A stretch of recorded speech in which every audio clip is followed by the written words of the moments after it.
E aí, tranquilo? Aqui é o 17 e no vídeo de hoje eu quero falar sobre Jigokuraku, episódio 3. O episódio começa com o mestre da vila Iwagakure provando porque ele é temido por todos.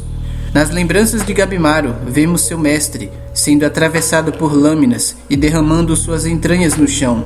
Mas mesmo assim, ele permanece em pé, com um sorriso bizarro no rosto. O chefe da vila realmente é imortal. Segundo os boatos, isso foi possível graças a um remédio adquirido numa terra além do mar. Gabimaru está certo de que o Elixir da Vida de fato existe. Apenas não sabe se este se encontra aqui ou em outro lugar. Mais à frente, Gabimaru desamarra as mãos. Sagiri Yamada o repreende, dizendo que é proibido soltar as amarras. Mas Gabimaru se explica, dizendo que será difícil fazer as missões com as mãos atadas.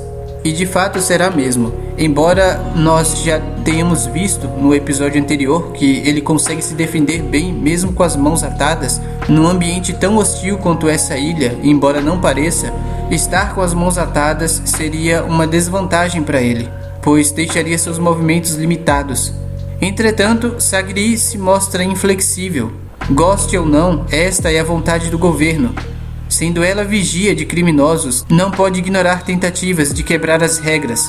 Gabimaru tenta conversar e convencê-la a abrir uma exceção, afinal, eles têm problemas maiores para se preocupar.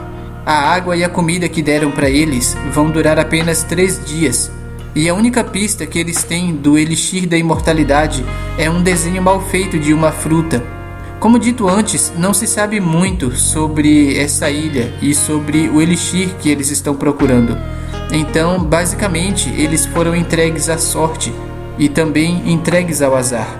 Considerando toda esta situação e visto que o Gabimaru e a Sagiri já têm conversado por um tempo, desde a época que ele estava para ser executado, ele imaginou que ela seria um pouco mais amigável com ele de certa forma. No entanto, ela se mostra muito rigorosa, ao ponto de ameaçá-lo de morte, apontando a lâmina para o seu pescoço.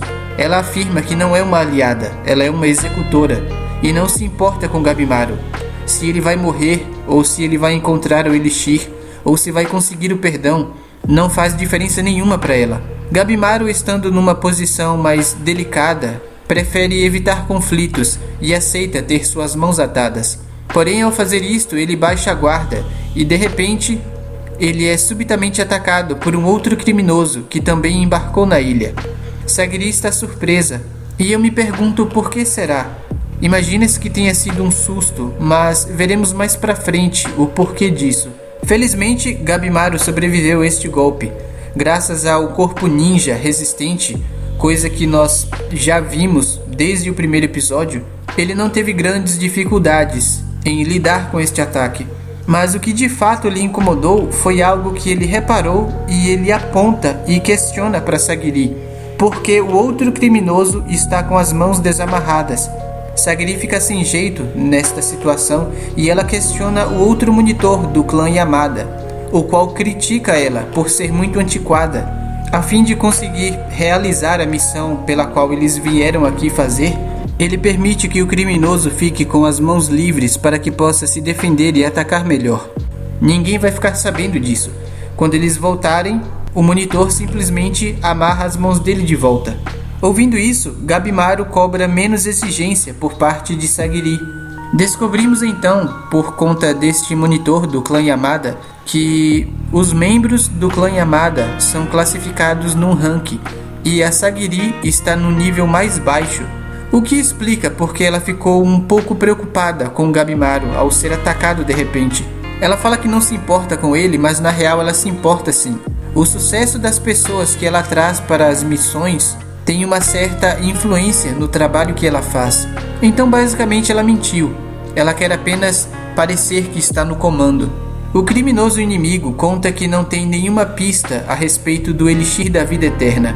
Então, ele pretende matar os outros candidatos, começando por Gabimaru, com quem ele pretende testar suas armas. Sendo Gabimaru o primeiro criminoso com quem ele se deparou, ele pretende matá-lo primeiro e depois os outros, e assim ele pode procurar com calma, sem concorrência na busca. Isto é o mais sensato a se fazer.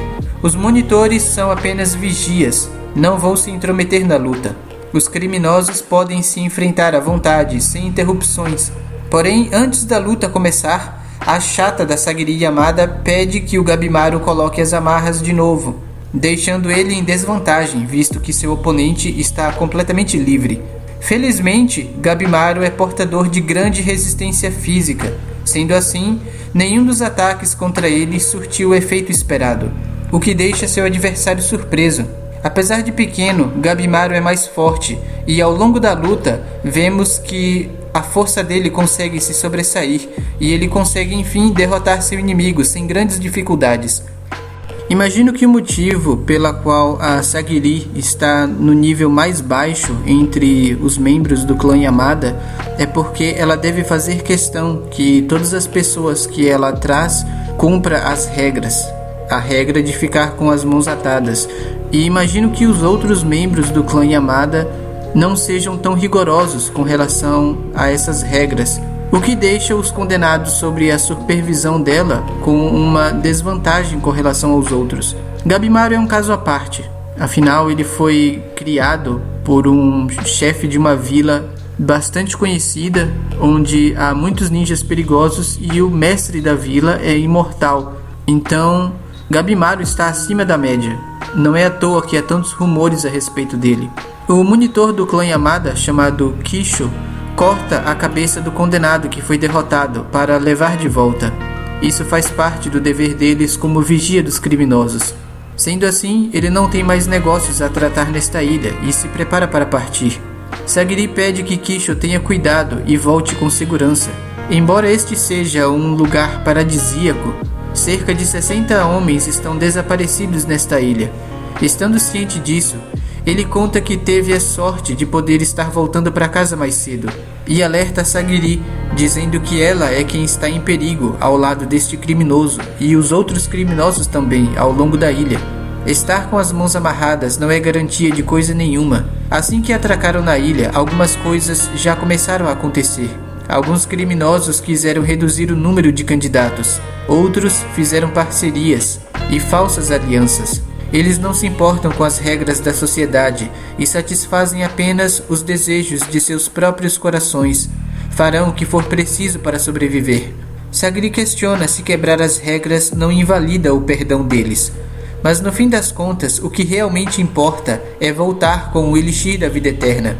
Os samurais são aqueles que devem seguir as regras, mas mesmo assim, ele apresenta o seguinte raciocínio para Sagiri. Qual das duas situações é melhor? Seguir as regras e voltar de mãos vazias, ou quebrar algumas regras, caso seja necessário, e voltar com o Elixir? No fim das contas, o que importa é o resultado esperado.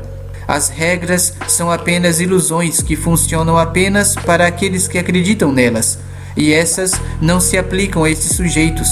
Os criminosos fazem o que bem entendem e não se importam com as regras. Antes de partir, Kisho imagina que a situação vai mudar de novo. Em breve haverá uma reviravolta e muitos morrerão. Entre eles, vemos até um dos monitores. Em sua previsão, em menos de um dia, apenas um sobreviverá, sendo os criminosos descartáveis. Assim que forem eliminados, serão enviados os próximos. E ao que parece, o shogunato enviará gente da nova Iwagakure para cá, povo que Gabimaru conhece bem. Quanto aos Asaemons do clã Yamada, esta missão determinará o novo líder do clã. Kisho pessoalmente não se importa com isso, mas ele acredita que isto despertará a cobiça em alguns. Gabimaru se lembra da lição de seu mestre que o aconselhou quando criança. Ele ensinou o que é a fraqueza, ao mostrar os seus pais mortos. Emoções tornam as pessoas fracas, mesmo se for o amor de um pai pelo filho. Sem força, não será capaz de proteger nada que é importante para você. Ao pensar nisso, Gabimaru ataca Sagiri, e os dois começam a se enfrentar.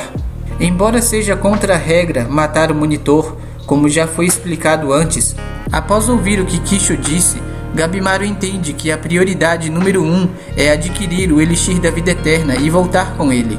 Gabimaru, conhecendo as pessoas da vila Iwagakure, entende que eles vão devastar tudo quando chegar aqui, e precisa encontrar o Elixir da Vida antes disso, e a Sagiri está o atrapalhando, devido a todas essas regras que ela exige que ele cumpra. Durante a luta é possível perceber que ambos, tanto Gabimaru quanto Sagiri, estão hesitando em, de fato, atacar para valer um ao outro, o que eu pessoalmente acho um erro de narrativa. De fato, Gabimaru mudou depois de conhecer sua esposa e passou a sentir emoções. Ele não é mais um ninja vazio, ele conheceu o amor. Entretanto, isto despertou outras emoções nele, como o ódio diante de uma ameaça à sua família, e também a fraqueza diante da piedade de um homem de família. De volta à luta, vemos que Gabimaru, sendo mais habilidoso e mais experiente, ele consegue dominar Sagiri. Ela, entendendo que não há mais como escapar dele, ela desiste de resistir e aceita o seu destino, se entregando à morte. Neste ponto, ela já está derrotada, mas por algum motivo, Gabimaru não consegue matá-la. Ele está num conflito interno entre os ideais de sua esposa, que acha que não é natural matar pessoas, e o seu mestre, que o ensinou a ser vazio e ter emoções com que fazem que ele vacile e hesite, são uma fraqueza que o levará à morte. O problema que eu tenho com este conflito interno que o Gabimaru está tendo é que está sendo direcionado à pessoa errada. Ele não tem um nível de intimidade ou de amizade com a Sagiri a ponto de querer poupá-la da morte. Para um cara que já assassinou incontáveis pessoas na sua vida, uma a mais ou uma a menos não vai fazer grande diferença. E convenhamos, a Sagiri não tem sido muito legal com ele ultimamente, o que foi um dos motivos que levou ele a atacá-la em primeiro lugar.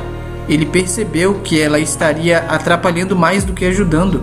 Seria mais compreensível se ele tentasse poupar a vida de uma criança ou a vida de alguém próximo dele, alguém que fez parte da vida dele. Nós não vimos isso acontecer, mas a mudança interna que ele teve por conta da influência da sua esposa foi um processo lento que foi acontecendo aos poucos. Houve um relacionamento que foi construído ao longo de um certo tempo com uma pessoa com quem ele convivia. Não é esse o caso entre ele e a Sagiri. A própria Sagiri fica impressionada ao ver que ele está hesitando.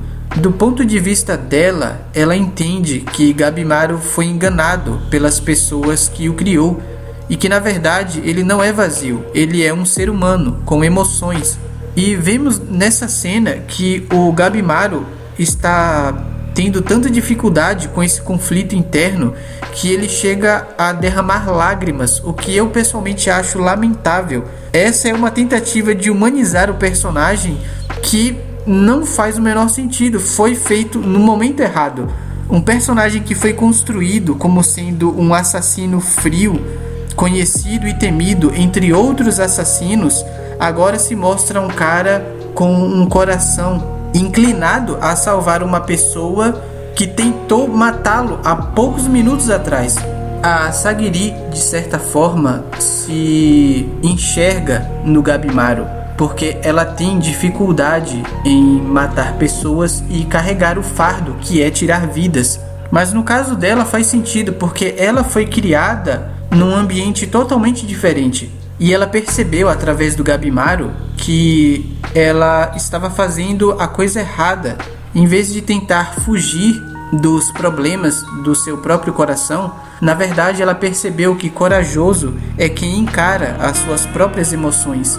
Coisa que a esposa do Gabimaru também fala. Então, de certa forma, o Gabimaru conseguiu ajudar a Sagiri e ela, como uma forma de retribuir, ela tenta ajudá-lo também. Ela perdoa ele pelo ato de rebeldia que ele cometeu e pede que ele mostre a ela que ele é capaz de mudar e se tornar uma pessoa melhor. E de fato dá a entender que o Gabimaru, como um personagem, ele está se encaminhando para isso. Afinal, o propósito dele em vir até essa ilha não foi um propósito egoísta. Ele não está fazendo isso para se salvar, ao contrário dos outros criminosos. Ele está aqui pelo bem-estar da esposa dele, da família dele. Esse é o motivo primário dele ter resistido às execuções desde o começo do episódio. Ele de fato não é mais uma pessoa vazia e nesta vida ele tem algo em que seu coração se agarra, o que faz com que ele tenha vontade de continuar vivendo. A última cena do episódio é uma cena bem interessante. A partir daqui, as bizarrices começam a acontecer.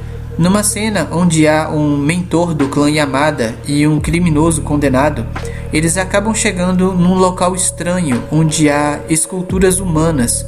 Enquanto estão parados contemplando este lugar, o criminoso percebe que de sua mão voa uma borboleta. Ao reparar nesta borboleta, ele percebe que esta tem um rosto humano. Ao reparar de volta na sua mão, ele percebe que foi picado pelo ferrão que esta tem. Imediatamente, sem hesitar, ele rapidamente corta sua mão e em seguida mata a borboleta com a espada. Seu mentor não entende porque ele fez tal coisa, se automutilando. Ele explica que aquela borboleta tinha uma face humana e entende imediatamente que isto não é uma coisa deste mundo. Ao verificar a sua mão cortada no chão, esta rapidamente se transforma em pedaços de flores e árvores. Se ele não tivesse arrancado a sua mão rapidamente, ele teria sido condenado à morte por esta borboleta bizarra que injeta uma espécie de veneno que transforma os humanos numa espécie de planta. Vemos que em seguida mais criaturas bizarras aparecem, deixando ambos, mentor e criminoso, numa situação bem delicada. Entre uma dessas criaturas vemos um gigante. Embora o ambiente seja bastante bonito, vemos que as criaturas ao redor deles são bem hostis e estão prontas para matá-los. Do outro lado, vemos que Gabimaru e Sagiri também estão correndo grande perigo. Aparece diante deles uma criatura grotesca, cuja qual eles não têm informação nenhuma e não sabem com que tipo de ataque vão lidar. Se você curtiu esse vídeo, clique em gostei aqui embaixo. Se quiser ver mais do meu conteúdo, se inscreva no canal e ative o sininho para receber uma notificação sempre que um vídeo novo for postado. E fique à vontade para comentar na seção de comentários abaixo. Até o próximo vídeo.